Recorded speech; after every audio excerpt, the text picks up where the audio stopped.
ತಾನೇ ಹಾಂ ಟಿಕೆಟ್ ಘೋಷಣೆ ಆಯ್ತು ಸರ್ ಅಕ್ಕವ್ರಿಗೆ ಹಾಂ ಯಾವ ಥರ ಖುಷಿ ಸರ್?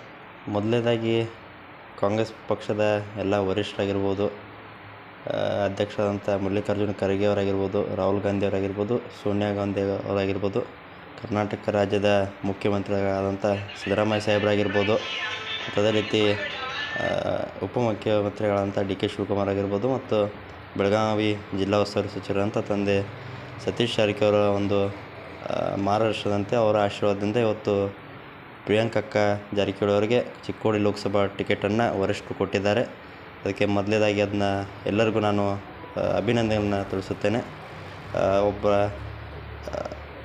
ಕಾಂಗ್ರೆಸ್ ಪಕ್ಷದ ಕಾರ್ಯಕರ್ತರಾಗಿ ಅವರು ಕಾಂಗ್ರೆಸ್ ಪಕ್ಷ ಚಿಕ್ಕೋಡಿ ಲೋಕಸಭೆಯಲ್ಲಿ ಗೆಲ್ಲಿಸಲಿಕ್ಕೆ ಒಂದು ಪ್ರಾಮಾಣಿಕ ಪ್ರಯತ್ನವನ್ನು ಮಾಡ್ತಾರೆ. ಎಲ್ಲ ಕಾರ್ಯಕರ್ತರಾಗಿದ್ದರು, ಮುಖಂಡರು, ಅಲ್ಲಿ ಸ್ಥಳೀಯ ಶಾಸಕರಾಗಿರ್ಬೋದು, ಎಲ್ಲ ಒಂದು ಅವರು ಗೆಲ್ಲಿಸಲಿಕ್ಕೆ ಶ್ರಮವನ್ನು ಮಾಡ್ತಾರಂತ ನಮಗೊಂದು ವಿಶ್ವಾಸ ಇದೆ.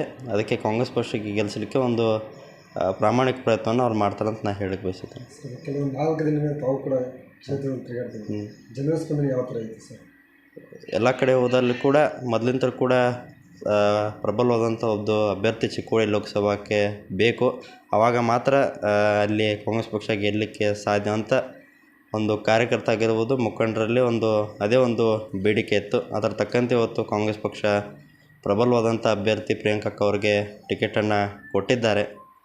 ಅದಕ್ಕೆ ಎಲ್ಲ ಕಡೆ ಹೋದಲ್ಲೂ ಕೂಡ ಪ್ರಿಯಾಂಕಕ್ಕ ಈಗ ಪ್ರಚಾರ ಮಾಡಿದಲ್ಲಿ ಎಲ್ಲ ಕಡೆ ಒಂದು ಉತ್ತಮವಾದಂಥ ಸ್ಪಂದನೆ ಕಾರ್ಯಕರ್ತನಾಗಿರ್ಬೋದು ಜನರಿಂದ ಸಿಗ್ತಾ ಇದೆ. ಅದಕ್ಕೆ ಇದೇ ರೀತಿಯಾದಂಥ ವಾತಾವರಣ ಎಲ್ಲ ಕಡೆ ಒಂದು ಒಳ್ಳೆಯ ವಾತಾವರಣ ಇದೆ. ಅದಕ್ಕೆ ಅದರ ತಕ್ಕಂತೆ ನಮಗೆ ಒಂದು ಒಳ್ಳೆಯ ಫಲಿತಾಂಶ ನಮಗೆ ಸಿಗ್ತದಂತ ನಮಗೊಂದು ಆಸೆ ಇದೆ. Thank you sir.